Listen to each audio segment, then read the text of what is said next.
ఏనాడు విడిపోని ముడి వేసిని నీ చెలిమి తోడు ఈ పసుపు తాడు, నీ చెలిమి తోడు ఈ పసుపు తాడు,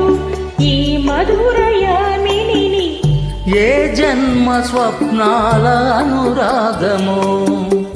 ఏ జన్మ స్వప్నాల అనురాగమో, పూసినది నేడు ఈ పసుపు తాడు, పూసినది నేడు ఈ పసుపు తాడు, ఈ సుధలామణిని ఏనాడు విడిపోని ముడివేసెనే.